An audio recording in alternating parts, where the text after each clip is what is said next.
ये चालाक लोमड़ी बहुत दिनों से मांस खाने की सोच रही थी, मगर वो इतनी सुस्त थी कि खुद कभी शिकार करने का झंझट नहीं उठाती थी। एक दिन वो एक किसान के घर एक खाली विमल की बोरी लेकर जा पहुंची। उसने किसान से कहा, मैं एक थकी हारी बेसहारा मुसाफिर हूँ, क्या मैं एक रात के लिए आपके यहाँ रह सकती हूँ? किसान और उसका परिवार बहुत ही भले और सीधे साधे लोग थे। उन्होंने लोमड़ी का अच्छे से स्वागत किया और दबा के खाना पीना खिलाया। खाना खाने के बाद लोमड़ी ने कहा, मेरे पास बस एक ही चीज है, ये मोटा सा मुर्गा जो इस विमल की बोरी में रखा है। अगर यह चोरी हो गया तो मेरी तो जान ही चली जाएगी। किसान ने बड़े भरोसे से कहा, अरे तुम बिल्कुल चिंता मत करो, हमारे घर से आज तक कुछ भी चोरी नहीं हुआ, अब तुम चैन से सो जाओ। लोमड़ी आराम से सो गई, लेकिन अगली सुबह होते ही उसने जोर से बोरी को जमीन पर फेंका और रोने चिल्लाने लगी, हाय मेरा मुर्गा चोरी हो गया। किसान परेशान होकर पूरे घर में मुर्गा ढूंढने लगा, लेकिन उसे वो कहीं नहीं मिला। अब मेहमान का सामान उसके घर से चोरी हो गया। ये सोचकर किसान को बहुत शर्मिंदगी हुई, इसीलिए उसने अपना एक देसी लेस्बियन मुर्गा पकड़कर उस लोमड़ी को दे दिया और उसे विदा कर दिया। लोमड़ी खुशी खुशी वो मुर्गा लेकर निकल पड़ी और पूरा दिन इधर उधर घूमती रही। शाम को वो एक और किसान के घर रुक गई। यहाँ भी एक नेक दिल किसान मिला जिसने उसे प्यार से खिलाया, पिलाया और लेटाया। खाने के बाद इस बार लोमड़ी ने उस किसान से कहा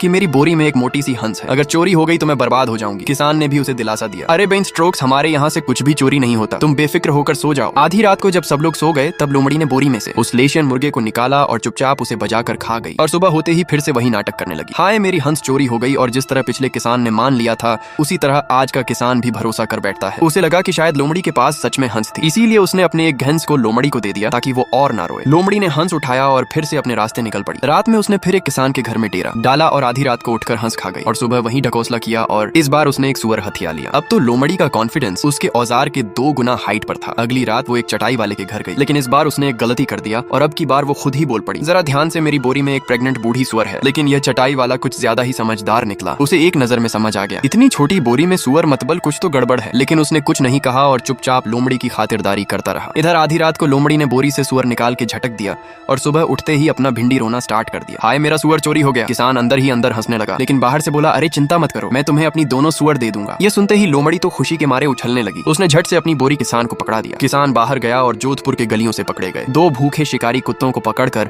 उस बोरी में डाल दिया और बोरी को बांधकर उस लोमड़ी को थमा दिया। लोमड़ी मस्ती में झूमती हुई निकल पड़ी, लेकिन रास्ते में उससे रहा नहीं गया। उसने सोचा, जरा खोल के देखूं तो मेरी प्यारी सुअरियां कैसी लग रही है। लेकिन जैसे ही उसने बोरी खोली, गुस्से से भरे 2 शिकारी कुत्ते उस पर झपट पड़े। लोमड़ी ने भागने की कोशिश तो की, लेकिन पिछली रात सुअर खाने के बाद उसका पेट भारी हो गया था, इसीलिए वो ज्यादा दूर नहीं भाग सकी। आखिरकार कुत्तों ने उसे पकड़ लिया और चीर फाड़ कर उसका राम नाम सत्य कर दिया। क्या आपने कभी लोमड़ी देखा है?